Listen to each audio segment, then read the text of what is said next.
Welcome to the Soulful Surgeon Podcast with Dr. Lisa Hunsicker, a sanctuary for healthcare workers.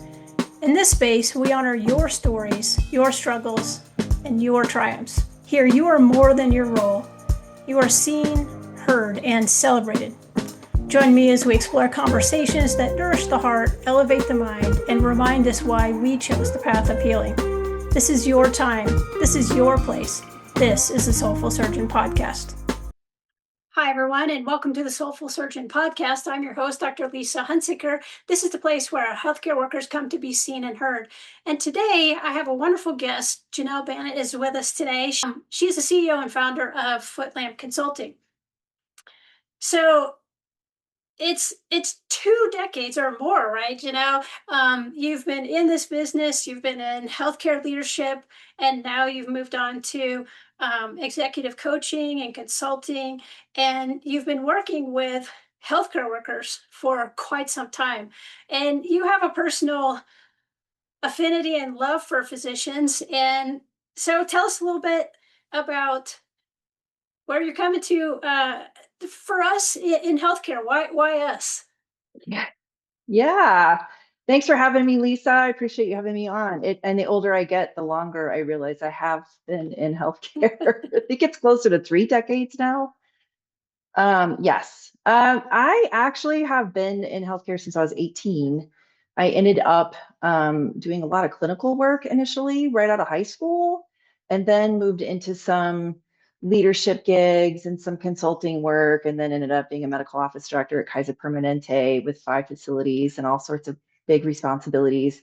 Then moved over to be the executive coach for the largest medical group in the state of Colorado. And that's where I really landed on this executive coaching space that has just become my unicorn job.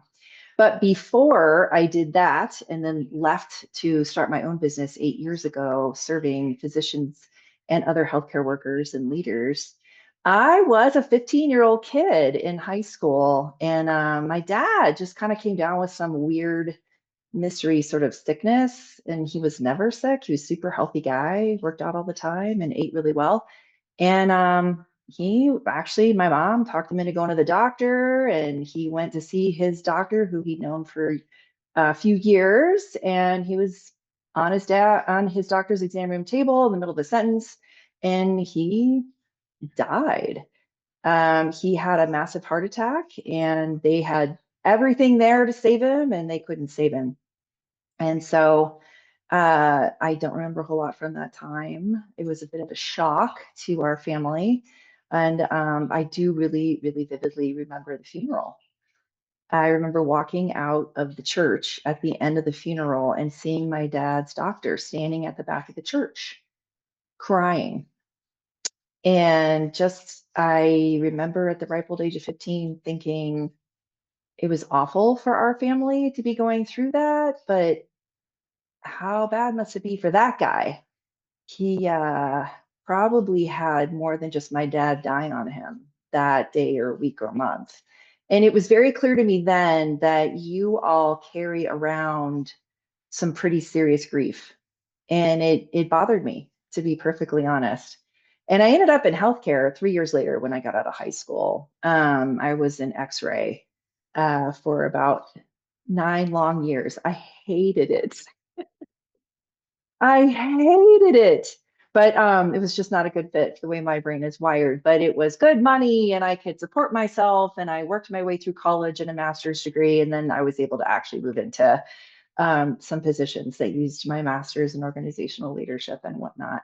But that time in radiology, I actually spent probably 4 years doing interventional, or not interventional work, the stereotactic breast biopsies and needle localizations. I learned a lot about breast cancer, which was actually a pretty big piece of my history and how I got to know you. So I just want to do a little plug for any of your listeners out there.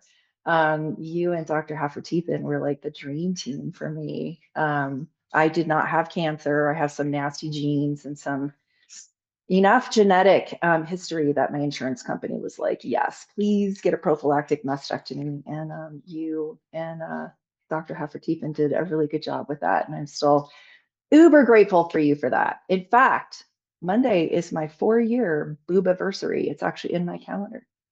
So Well, congratulations. And we're very happy to do that. And we're so glad you're sitting here with no yeah. issues. So Yes. And I don't have to worry about getting MRIs every 6 months anymore or biopsies and all of that. So yeah, just a little aside there. Thank you. well, today, everyone, if you've ever walked into the OR or you're heading into clinic or heading into the hospital and you're just bracing, you haven't even started your day, but you're already bracing for what you're expecting for your day. And when you get there and you notice that your patience and your clarity and your overall compassion is slipping, and that really has nothing to do with how you feel about patients because you really do care about the patients, but you are just exhausted and you've been under constant pressure. This is the episode for you. Now, today we're talking about something that many physicians experience daily, but we rarely talk about, and that's really how chronic fear and the pressure of medicine is hijacking the brain. And this happens for everyone in healthcare. It's not just physicians, it's the nurses, it's all the ancillary staff, all the advanced practitioners, because we're doing high stakes work and everything that we do matters so much. And this ends up making many of us feel like we're just completely failing.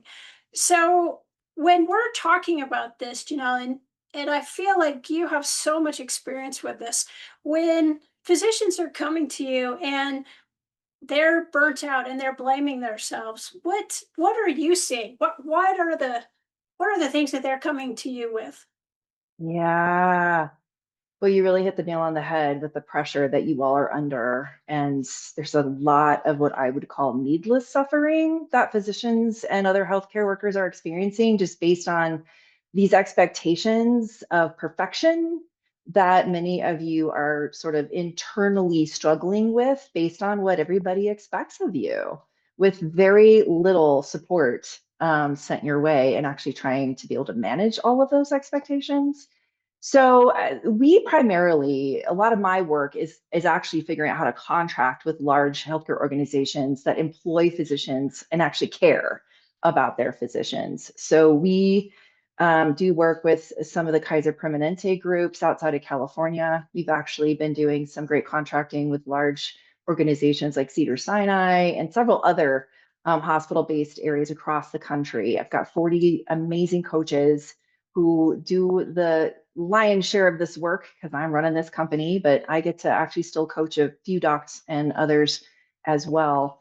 So we oftentimes, sadly, are not going to be approached by physicians because a lot of physicians don't even know about executive coaching. They're not as aware about the benefits of coaching because you guys are kind of the last people to the party. When I created this program back in 2017 at the Colorado Permanente Medical Group, and I was an internal coach there, there was no Dr. Tate Shanafelt Stanford data, no Mayo data. There was nothing out there that actually talked about how great this is and how much it helps physicians.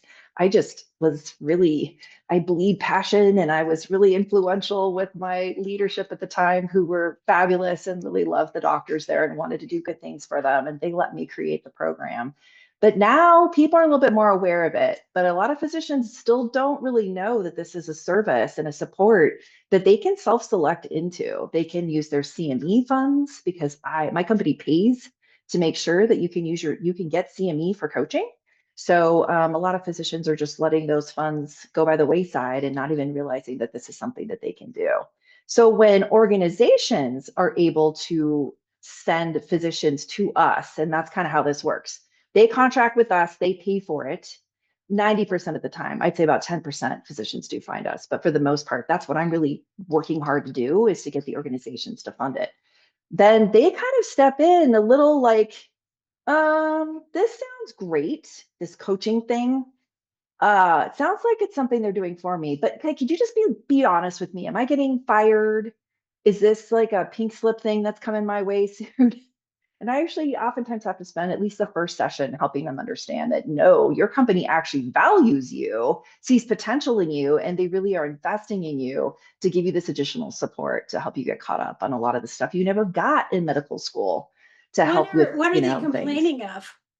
Most of what a lot of the folks that we coach are leaders, they're in formal leadership positions, and they're trying to manage the difficulty with delegating so that they're not doing everything themselves because they feel like they're responsible for everything. No one ever taught them how to delegate. They're trying to manage having hard conversations with some of their physician employees, or some of the nursing leaders that we coach are having a difficult time holding folks accountable and actually making themselves feel more effective in this space of high pressure, low spend healthcare execution. A lot of the physicians who are not formal leaders that come to us are really struggling with their ability to regulate their emotions around so many of the threats to their existence as doctors, their inability to have the capability to make decisions themselves and have autonomy to make choices for the patient that they know are in the patient's best interest, but prior authorization is coming in, or they are actually told that they can't actually make those decisions. And this isn't so much with a lot of these large organizations I mentioned because their processes are pretty great.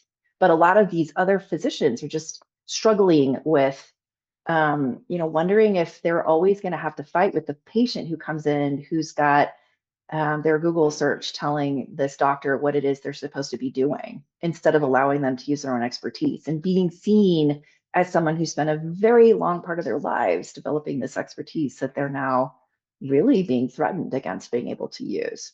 That's just a tip of the iceberg. I think that, chronic fear and stress is something that we're trained into to just basically ignore. And I think things like production pressures, litigation, perfectionism, even moral injury, I think are all compounding on one another, but yet we're not really dealing with that. How does it manifest neurologically after you're exposed to this chronic fear and stress for so long? What happens? Oh, that's so hard on our systems. Ooh, the cortisol and adrenaline that's running through our systems every day, all day long. It's pretty rough. So there's that. And that is one thing that we actually introduce as a concept to every single person who goes through our coaching programs. You get to pick 2 or 3 goals to work on that are your own goals. Like different people come with different experiences, different maps, different ways of doing things, and different things that hold them up. So it's very customized. You get to choose what you're going to work on. And at the beginning, we have everybody go through some pretty basic things just to get people up to speed. We do a psychometrically validated personality assessment. We help people get more clarity around their values and what they mean, where they are and or not being suppressed. And then we also have them run through an exercise that gets them more familiar with the amygdala triggers that a lot of folks are experiencing. And it's based on some neuroscience research that I found from Dr. David Rock back in 2017. I came across this, and it really was research that was written for humans. But he posits that basically we humans have the same physiological reaction to stressors and triggers that are threatening our existence when we are experiencing even perceived emotional or psychological triggers.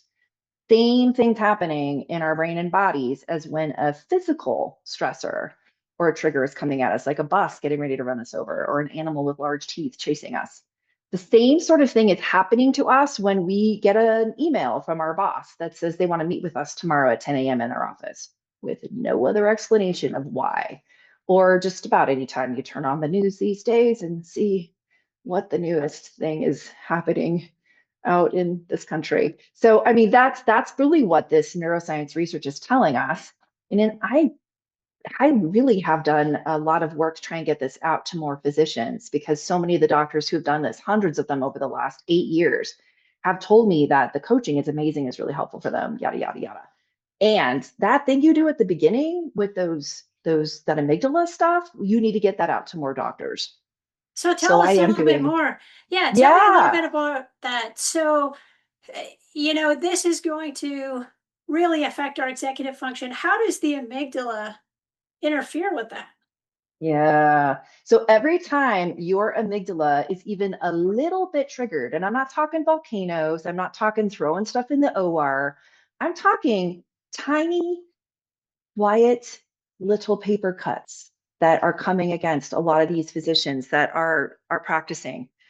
Any of those little things, it's gonna get your limbic system going. And when your limbic system is going, your sympathetic nervous system turns on. And what that does is it really suppresses your parasympathetic nervous system.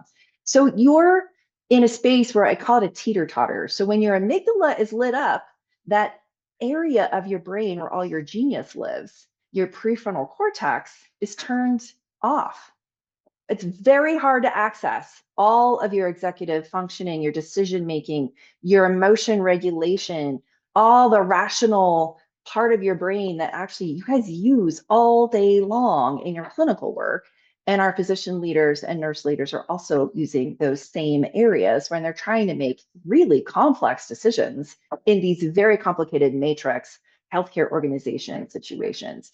So every time you're even triggered or stressed in a minor way, your prefrontal cortex gets taxed. And that genius you use all day long, you only have so much of it every day. It depletes. And once it depletes, you know what it feels like at the end of a long day when you've had a bunch of OR cases and a bunch of really critical things that you need to do. You're just whipped. So the stressors actually create not only making it hard for you to access that genius, it's also taxing it. So then by the end of the day, you have far less decision-making capability. That's really something that you're used to having. So what I find more often than not, which is part of what makes me really sad, is that physicians are very judgmental about themselves and what is wrong with me, that I can't do this better, that I can't be more capable and more resilient. And it's like, it's not your fault. It is your problem, unfortunately, but it's not your fault. These systems that physicians are working in and nurses are working in, everybody working in this healthcare broken system of ours, it's not set up to help people like you actually not burn out. It's Do you really think set this up is to create why? burnout. Do you feel like this is why maybe physicians, and I know coming from a surgery background, which I think it were even more, maybe Mm, some of these things, uh, we can be experienced as being reactive or rigid or even emotionally numb or flat. Is that yes. is that from this, do you think? I would imagine it has a lot to do with this. There's only so much that you can really take and continue to process without becoming numb to some of those things. So some folks are sort of compartmentalizing in a way that's helping them survive. And so they're not reacting to anything. And then people rip on them for not being empathic enough. And then other surgeons are being more reactive in the OR. I've done some work with some folks in that space too. And they have sometimes a bad reputation for being pretty mouthy or reactive or even, sort of somewhat abusive to some of their teams. And when I get to work with them and they really get to expose their underbelly and talk about what it is that is getting at them, a lot of them are autonomy triggers because they're having to actually do very complicated cases in that OR. And maybe the HVAC doesn't work in this very old environment. And you have 20 layers of protective gear on and sweat trickling down your back. Not a great combination when you're trying to do this very, very tedious procedure. And that can make people sometimes react pretty badly. So there's that's one generalized example. And when we dig into it, sometimes the reputation of being this like awful, monstrous kind of surgeon is very contradictory to their values. This one person I worked with, she had a very strong value for kindness. And most of the people who worked with her had no idea. And that like incongruence, it causes cognitive dissonance, which is actually painful. So there's so many sides of this burnout issue that are creating massive problems for physicians. And you guys are just, you were taught at it, whatever age you went to medical school, it's hard to get in there. You got to prove yourself. You can't complain. Just keep your head down and keep going. And that is just, it's not sustainable for humans. So the fact that you all blame yourselves for not being more resilient, really, really just, it eats at my heart. That 15-year-old in me just wants to like fix all of this for you guys and make it better. I think that the death by 1,000 cuts is something that we have said more times than I can even imagine. And I think about in my own community here in Colorado, we had an anesthesiologist, and if you talk to all the people who work with this anesthesiologist, they talked about how amazing they were and how relaxed and easy. And one day after, I guess, the 1,000th cut, and they just snapped and in the recovery room, grabbed a nurse by the throat and tried to choke her. Oh, And wow. and that's again, in talking about how your prefrontal cortex is completely disconnected, right? Yeah. You're in this fear state from and chronic stress for so long, and you know, you just have to imagine when you look at one person how they normally are, and then they are so incredibly provoked, Yeah. and that seems like the right thing to do it to their own emotional nervous system, because they're just they can't regulate what they're supposed to be doing. And I think everyone in the OR was shocked and horrified, and Sure. thank God the nurse was okay. And I just she has to deal with that long term, and that's an incredible emotional trauma that she sustained, and the anesthesiologist is no longer practicing. And so Yeah. I kind of feel like when we look at this formula that you're talking about, I almost feel like, wow, it should we be surprised that this happened? I don't think we should be surprised that it happened. I mean, I'm surprised it doesn't happen more often. I mean, the things you all are dealing with and the kinds of stressors that are coming at you, your lives being on the line as far as threats coming your way, that was going on in 2014 when I was a medical office director. If you didn't, give a patient the opioids they wanted, we had threats that people were going to come in and shoot up our building. I mean, there's quite a bit of external factors that really play into this, but the bigger problem in my opinion is that there's not a concerted effort to ensure that this kind of support isn't just provided for physicians who don't even, like, they come in and they don't even know what they really want to work on. They're not really even sure what this is, but they love it. Once they start doing it, they start experiencing sort of a normalization of what they're going through. And I'm not talking about enabling victimy type of behavior. That is absolutely not what we are about. But once you understand that this is what your prefrontal cortex is, that's what's happening to it. This is what your amygdala is doing. And your amygdala is just trying to keep you from dying. That's it. It's actually doing its job. It's just a bit hyperactive because it hasn't evolved. It doesn't know the difference between a perceived threat and a real one. So you're constantly kind of in this space. And then we help them work through actually how to make it better. We can't make these stressors go away, but we can help you interact with them differently and build new neural pathways to actually responding in a way that doesn't result in you trying to strangle a nurse in the OR. But that takes some sort of somebody has to intervene. And I'm sorry, it's not going to be you guys. You guys don't even recognize that there's these kinds of solutions out there. It needs to be the leaders of the organizations that are going to have to probably have some pretty thoughtful conversations with the CFO about how they want to spend whatever discretionary funds they have in order to make this available. Well, I think the other thing too that we haven't quite touched on is creativity. And I think that when we look at medicine, I feel like there is a subsection of medicine that is almost algorithmic and if then, and you have this. And so it's Sure. almost robotic like and automated in processes. But also, there is a whole other section of medicine where we're dealing with things that we don't have all the answers to, and we're trying to come up with creative solutions. And I know for me that happens in the clinic, but it also happens in anticipating what it is that patients will need in the OR. And then there's times actually in the OR where there is a scenario that we didn't expect, and now we need to maneuver through that. And having access to your creativity is essential. And I feel like with all of this chronic stress, how do we even still have it? after everything that we're dealing with, the time pressures, the metrics, all the patient outcomes, and then also the administrative scrutiny, and then show up and be your best and solve problems that we don't even maybe have an answer to, and No. give good outcomes for patients. And by the way, be present and be friendly and have a bedside manner, and also be a human being too.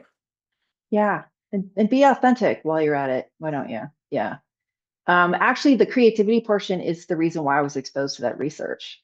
So my job as an executive coach is to calm down all of these areas of my clients' amygdalas during our sessions so that I can access their creativity in the prefrontal cortex to be able to kind of help pull out of my clients the creative opportunities to help them move forward in ways they haven't actually moved forward before. So coaching is not very consultative. It's really much about, how can I help my client get out of their own way, to quiet the noise, to help them actually be able to access the solutions that are in their own heads. They just can't see them because of biases and whatnot. So that creative part of your brain lives fully in your prefrontal cortex, which, to your point, is incredibly hard to access when you are even remotely stressed or triggered. Yep. So why do you think that we wait so long before we seek help? I mean, there's so much stigma for you all. If you think about it, you can lump coaching into the same bucket as cognitive behavioral therapy. A lot of physicians have lived in states for years that if you do go and seek a therapist, you have to actually disclose that. And I know the Laura Breen Foundation is doing some work on sort of like helping to make sure that states are fixing that. But I think in Colorado, the last time I looked, it's not even up to date. That's no longer going to be a question on your licensure. So and even if it is fixed, how many doctors actually know this isn't a thing anymore? It's just not something that's been terribly accepted. And there's that. And then there's the whole expectation of perfection and superhumanness. All these, there's some really weird things that happen to you all as soon as you get that MD and DO or DO behind your name. I mean, everybody I know who's a doctor was expected to be a leader of their care team and be really good at it as soon as they were the doctor. Oh, good. Now you can lead everything that we do and be the ultimate person who's responsible for everything and manages scope of practice and delegates and has hard conversations. Nobody teaches you any of that in medical school. I have yet to come across a soul who has had even any exposure to that. So that's just weird. So there are a lot of really unacceptable things that the general public expect of physicians. And it doesn't really surprise me that you all sort of accept that and take it on. And if that's the case, then you shouldn't need help. I mean, that's kind of the internal mental angst that's going on. And that's why I call it needless suffering. Because so many physicians we coach will tell me, why didn't I meet you 20 years ago? If I had done this work, I might still be married. My MA may not hate me. I mean, I wouldn't hate myself as much. There's a lot of sort of self-acceptance and really, really lovely work that we do in the space of helping these physicians interact with these stressors differently and kind of own their strengths. That's the other thing. This personality assessment we do, it's psychometrically very valid. It's got like a 3% error rate. It's not the funnest assessment I'm certified in, but it is really pretty solid. I mean, there's so many things these physicians are learning about themselves that they had no idea that they were Do you really think good at do you things. think it's the fear hijacking that's already occurring that makes it so that you're disconnected from your frontal cortex and you don't even recognize that you need support? I mean, it's possible. If you're already in a space of constant habitual triggering, you're not really going to think about yourself anyway, because your amygdala is not going to be like, hey, let's go have a reflective session and see if we can grow and get to some level of existentialism. There's not a lot of self-actualization in that amygdala space. So you do sort of need to be able to slow down to even think about your options. And some physicians are getting better at that. They're looking at retreats, they're looking at different ways that they can recharge. I took this lovely ICU physician to Dominica. I've got a little place there that we take doctors to, and she did that on her own. But that was after the end of COVID, and she spent like a year and a half helping people die.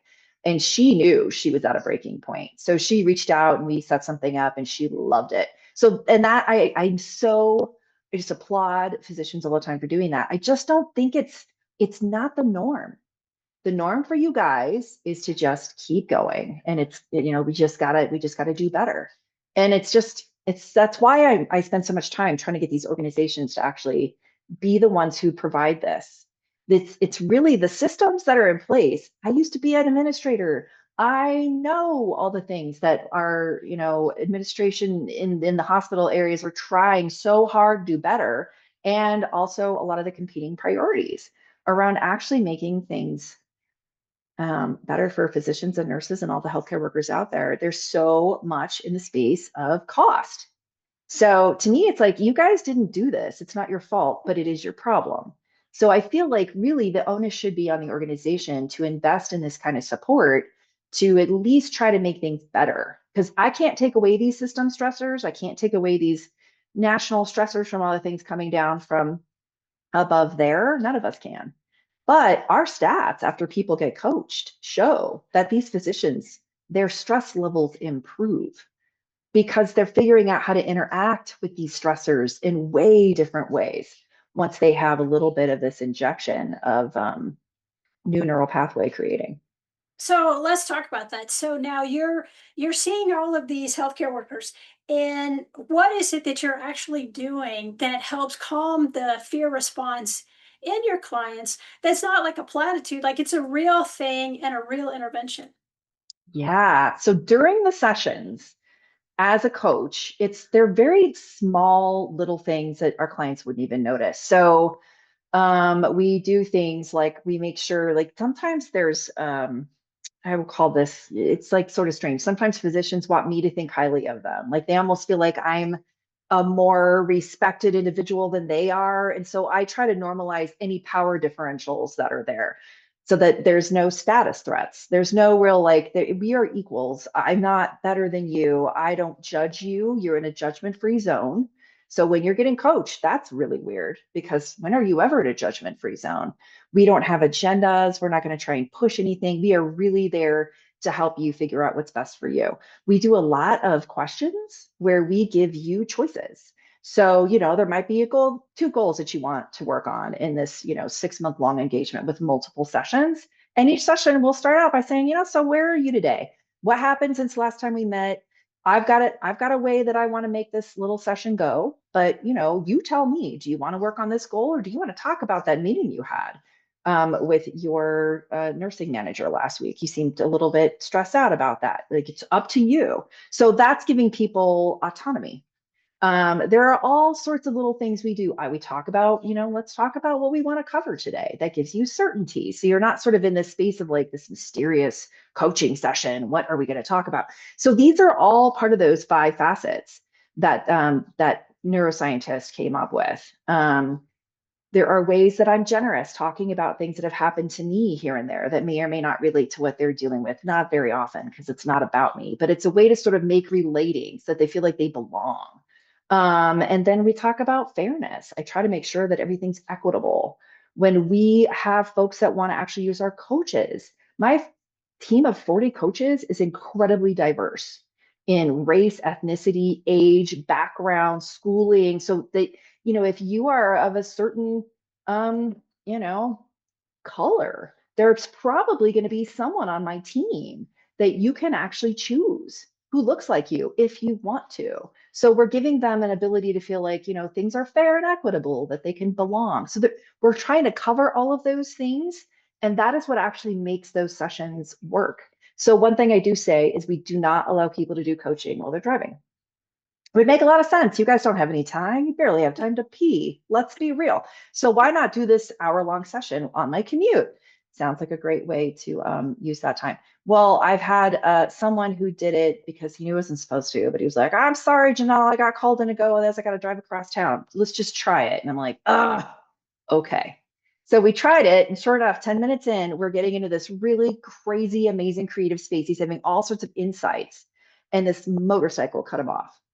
And I could hear it. And he, in the moment, was like, oh, geez, dude, what are you trying to do? Kill me? Well, guess what's turned on then? His amygdala. End of session. You got to watch it real time in process. I got to see it real time. So that's what doesn't work. I mean, that guy's creativity now, it's going to take him at least 30 minutes probably to get to some area of homeostasis, even if we're not going to have that kind of creative outlet there. So that's sort of some really quick and dirty off the top of my head examples of how we do that in the session. But when we're talking about this as a bigger picture, we're really talking about the status threats coming to doctors around the future of their ability to be able to be seen as someone who's an expert and be able to actually leverage it. Being seen as credible and competent is huge for physicians. I mean, surgeons, wow, talk about a very common area of perfectionism. We see it all the time, and it's so hard on you guys. And I get it. Like when you don't do things right, people die. So it makes sense, but it's tough. So that competency and credibility status is not really like about fancy houses and nice cars. It's really about you being able to be seen as someone who can be counted upon to do things well. So that's constantly at threat for them. Certainty. So this is an acronym I'm going down. It's called SCARF. These are the 5 domains. So certainty is oftentimes coming at you guys as well. There's no certainty anywhere anymore. There hasn't been certainty in healthcare for a very long time. So what's going to happen to my job? Is my company going to get acquired? What's this new CEO going to be like? What kind of culture are they going to try and force down our throats? All the changes that are coming through, they're just wearing people down. We hear that a lot. So, autonomy, for physicians, your autonomy has been really a challenge for, I would say, a couple decades now. I think people started talking about it about 15 years ago, maybe, that your autonomy is really being taken away, and it's only gotten worse, in my opinion. And relatedness and fairness, I don't really need to go into details about that time wise, but we sort of normalize these things. So I call I them think out when I giving do it my talk. language, right? Yes, Language, like yes, actually having language. I feel like yes. we've never been encouraged to necessarily talk about these things, so we don't have the language. If you asked me to describe, you know, breast cancer and the treatment for breast cancer, I have tremendous language for that. But when we talk about these fear and stress Yes. factors and how they are affecting us, I feel like there isn't much language because no one wants to hear it anyway. So why No. bother talk about it?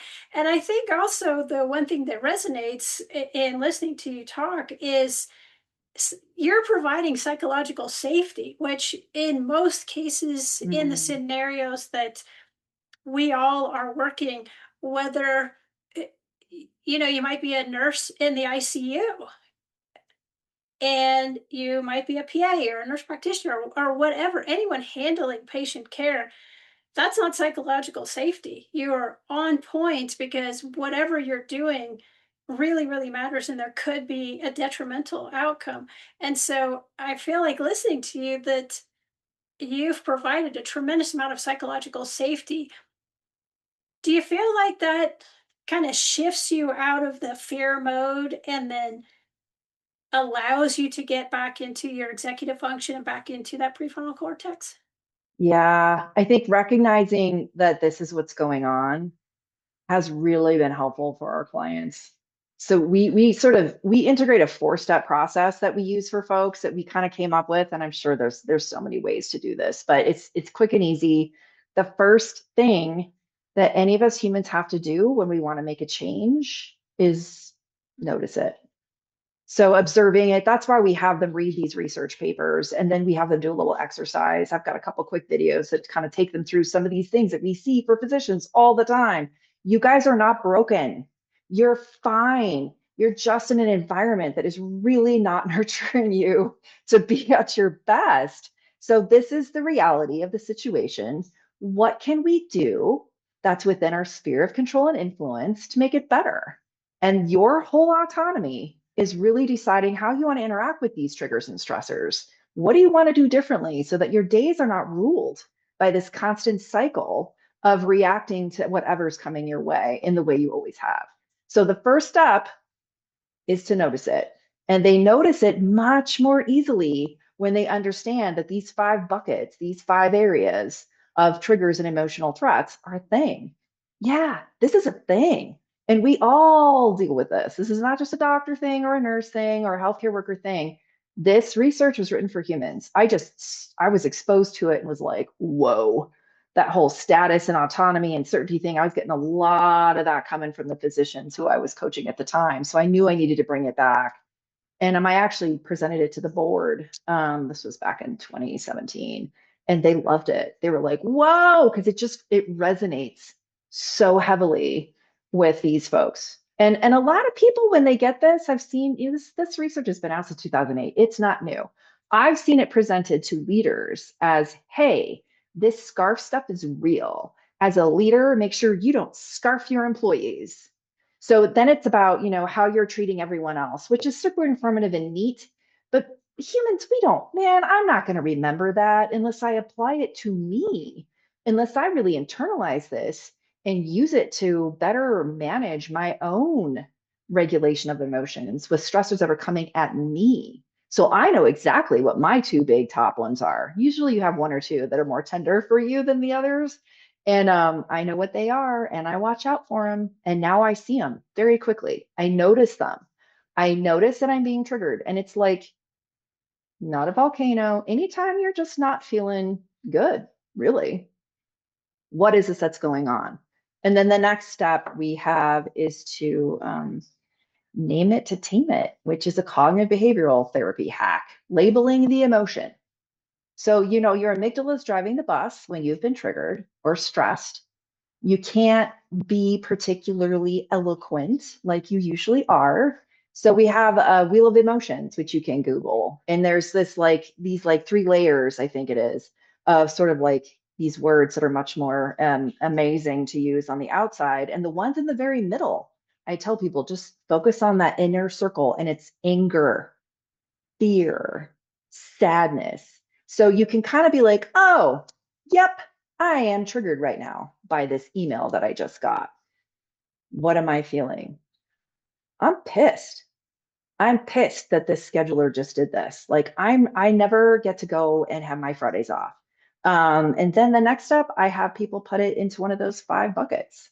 Where is this trigger coming from? Because you're getting that teeter totter, which is so, when your amygdala is driving, your little prefrontal cortex is up here and your feet are kicking and you can't get any traction.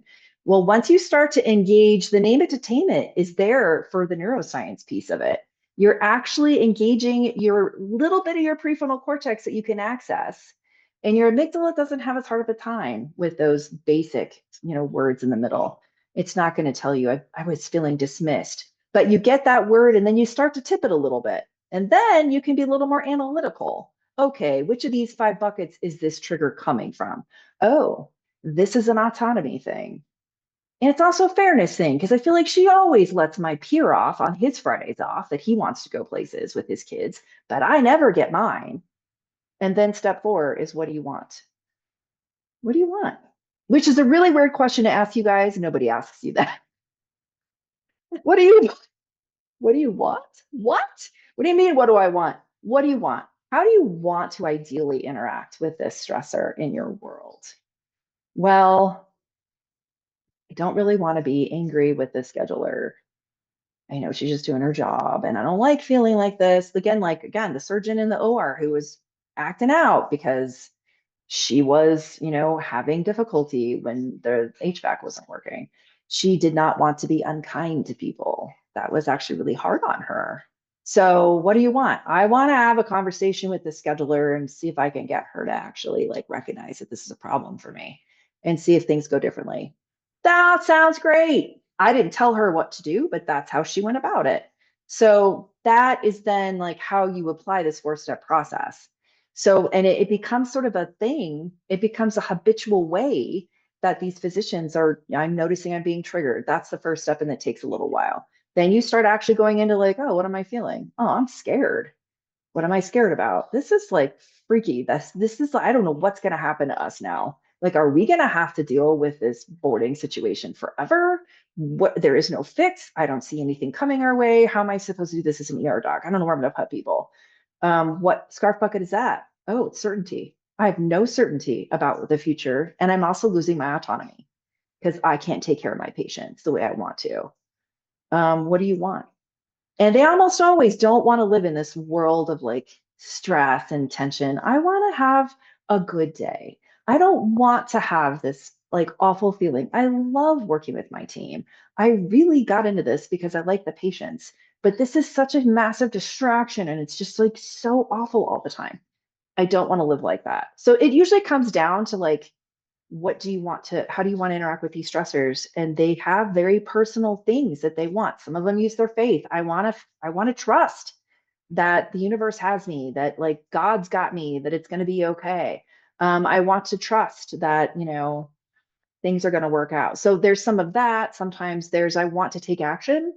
I want to do something about this instead of being a small player. I want to actually speak up because that's more alignment with my value of having courage. Sometimes it's that I need to accept the fact that I've done everything I possibly can within my sphere of influence and control, and nothing's happening. So, do you want to quit? That's your other option. Change things within your sphere of influence or control, leave, or accept it. Those three things are really all any of us ever have. And there's a lot of work to be done in all three of those, but it is work that helps people come to a better space of peace. And I mean, you guys have no idea any of this stuff is even going on.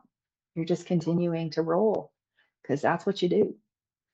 So, with our audience here, and what would you say to like our listeners if they feel like they're losing themselves?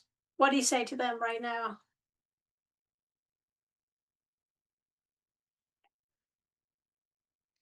I mean, largely, I want to offer empathy for the situation you're in and have you recognize that it's not your fault. You're not broken. You have a lot of strengths and a lot of things going for you that are still going to be there for you, and you're amazing at problem solving and you will be able to figure this out.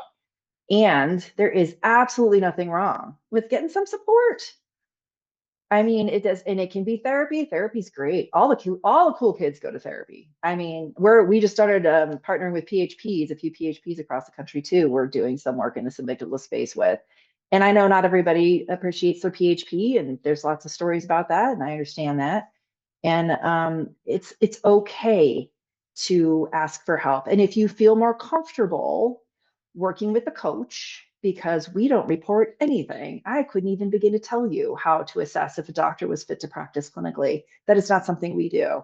But once we start sort of getting into these spaces of these things that folks are bringing to us when they feel like they're losing themselves, we're able to kind of help them understand like, okay, this stuff over here is like medical school kind of did a number on you.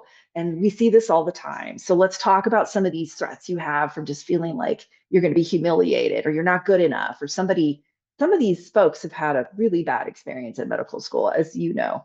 So there's that. And then this stuff over here is just human stuff. That's just your amygdala doing what your amygdala does. And we can work through that too. And then some of the leaders, it's like, this is some stuff we can give you some skills around so that you have more confidence in your leadership capabilities with your care team or your group of physicians or your residents or the whole organization that you're leading that no one ever gave you. We can kind of fill that gap too. And then there's this little slice over here about your sister.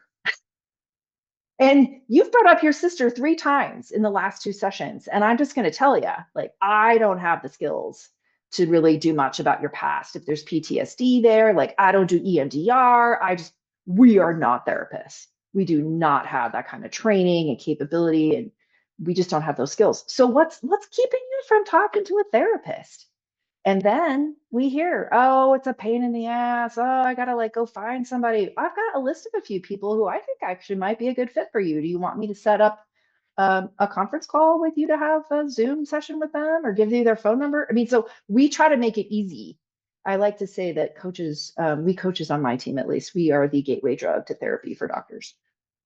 Because I mean, it's hard too if you feel like you're broken, Lisa, like I'm losing myself. What is wrong with me? It's almost always this sort of like self-projected. And you think about the suicide rates of your profession. They are some of the worst of any other profession out there. And there's just so much of this internal angst that, when somebody can kind of tell you, well, some of this is probably this, and we can work on this. Some of this is just normal human stuff. Like we can work on this too. And then like, this stuff over here, like that might be a good thing to talk to a therapist about because I'm not going to be able to help you. That feels much like, oh, okay. So maybe I'm not as screwed up as I thought I was. Or maybe there's not something that's wrong with me. Maybe I'm just like everybody else. And I cannot tell you how many times I hear that. And I'm heartbroken because this is the stuff that you guys carry enough grief around. You do not need to hold this stuff too. Well, if you could change one thing in our healthcare systems, what do you think that it would be that would really help the healthcare systems understand burnout and understand us? Mm, it's like a If you could, magic wand moment, like yeah, if you could change anything, anything what would it be? to help them understand burnout. See, that's part of my like also issue is I feel like there's so much research now. Oh, let's do some more research to understand burnout. It's like, no, I think we understand burnout pretty well. I think we know what's going on here. My wish would be that there would be the utmost, highest priority amidst all the competing priorities and the metrics and the perverse incentives that take away from a focus on people. My wish would be that the biggest area of the budget would be on providing support for all of the employees there. And not just a paycheck, not just awesome benefits, but the benefit of we are not going to give this to you as a choice. We are going to have you assigned a coaching opportunity, and you basically have to opt out of it. So if you have people choose to get coaching, then they're probably not going to step up. But if you say, this is for you, this is part of your benefit package, and then your boss actually says, hey, saw that you haven't leveraged your coaching engagement and you get one every 2 years. What's holding you back from that? Are you running into problems with time? Let me see what I can do for you. That is what I would wish. And that is like crazy. I mean, nobody's ever, I do work with some companies that make it a very high priority, and they are fabulous people oriented organizations that I just don't see this everywhere, sadly. That would be my wish. That's a pretty Not the big. exact answer to your It's pretty question, big, but but I like it. I like it. yeah, I'm a disruptor, Lisa. Look out. I love it. So, I feel like we are finally coming to the place where we're acknowledging that our brains are just doing exactly what it was designed to do. And the problem really isn't about us and our humanity. It's really about the environment that we are putting our own humanity in and expect. It's like I'm surprised you're surprised. We're expecting a different outcome, knowing exactly the way the neuroscience works and expecting everyone to perform differently. So thank you so much for clarifying that. So I Yeah. usually like to close our podcasts with something funny in your experience with doctors. Tell me something funny that you've experienced with us. Now, usually when it's a physician, it's often a patient funny story or something that happened with patients or clinical care. But I think you have a very unique perspective of working with us so much. What's a silly or funny thing that you've had Oh with my us? goodness. I've had so many hilarious experiences with you guys. And I have to be careful because coaching is confidential. So I have to kind of make sure I don't give it away. So let me go to a story from my last gig that was a real job that was before I was an executive coach and had to like, basically behave like a therapist and couldn't say much about specifics. I was a medical office director at Kaiser Permanente. I had 5 facilities, and one of my facilities, I just kind of, was new there and figuring stuff out. And there's like all sorts of things that you do. You're responsible for quality and service and finances and people. And I remember there was this request to replace his physician's chair in his office. And I was like, and this guy like left. He went to go, I think, to orthopedics or something. This was a primary care clinic. So he was gone. So I couldn't ask him. But I was like, those chairs are kind of expensive. Like this is sort of a line item on my budget I wasn't expecting. Like what happened to his chair? Like was he just, romper room, like using it as like a trampoline? Like what is the deal? And it turned out this guy who was quite the character. He had lunch every day in his office and he like had this thing for Cheetos. And he would eat Cheetos and he would wipe his hands off on the underside of his chair. Like, what a dude, right? So this chair was like this, like, I don't know, 800 layers of Cheeto cheese kind of like mess of disgustingness that the new person coming in replacing him wasn't super interested in sitting in. So I just thought that was kind of adorable. I mean, you guys wash your hands all day long, but when you're eating lunch at your desk trying to chart, I'm sure his keyboard was a mess too. But like, yeah, underside of his like, the little handles, just it was just like, eh. Well, thank you so much for spending your afternoon with us. And I'm going to go back to my office tomorrow and I'm going to check all the chairs and look for Cheetos. I think that's a good idea because if you get it under control before it becomes a problem, you can probably save that chair. But no, thank you so much for having me, Lisa. I appreciate it. Yeah, and I think, I'm going to pay more attention to this process because I know this is happening to me. It's happening to everyone. So I'm going to observe. I'm going to name to tame. I'm going to figure out which scarf bucket that it's going to go in. And then I'm going to think about what do I really want. And when I start to feel those things, I'm going to pay attention to that. So thank you for helping Yes. with that. Absolutely. And I do this talk. It's an hour long. I do it all over the country to help bring more awareness to this. I'm doing it in Minnesota, actually a week from tomorrow. And then we also have an amygdala management program for folks. It's 8 weeks long. You can get CME. If you want to have a little bit more support that's going to guide you, it's not the same price as like having a one-on-one coach, but it's something that will help you do exactly what you're talking about there. It's not that easy for us to listen to things and then go apply it. Only about 10% of the time does the research say that we retain things like this from just hearing about it or reading about it. We have to kind of get a little bit more personal with it, context sensitive and action oriented in our worlds. So that's what I would challenge you to do, is really be cognizant about thinking at the end of each day, how many times was I triggered? Let me look back and think about this, and that will help you nail it in the moment more. How do you recommend people find you? What's the easiest way if people want to work with you? Yeah, easiest way is footlampconsulting.com. We've got like contact forms there. You can reach out to us. There's also more information about some of our programs and our coaching that we make available. All right.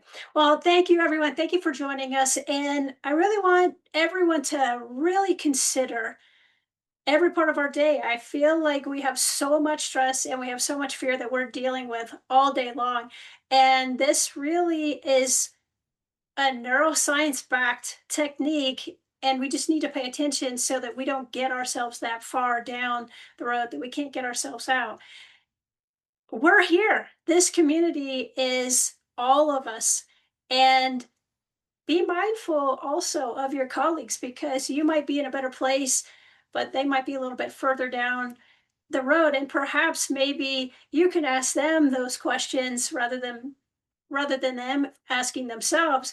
You can ask them, hey, I see something's going on here. Can you tell me a little bit? How are you feeling? So we really want to reach out to all of our colleagues. It doesn't matter if you're a nurse and you're talking to a physician, or if you're a physician talking to a respiratory therapist, anyone, we're all human beings and we have to take care of each other. So thank you all so much for joining us. And if you like this podcast, please hit the subscribe button below and please tell all of your healthcare colleagues that we're here and share this with everyone. Thank you and have a great day. Thank you for joining me on the Soulful Surgeon Podcast. I hope today's conversation offered you reflection, encouragement, and a reminder that you are not alone on this journey. If this episode spoke to your heart, please share it with someone who might need it as well. And don't forget to subscribe so you never miss a moment of connecting with healthcare workers all over.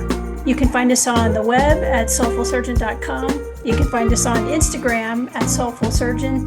And you can find us on LinkedIn at Lisa Hunsicker, MD. Until next time, take care of yourself the way you care for others. And remember, your story matters here.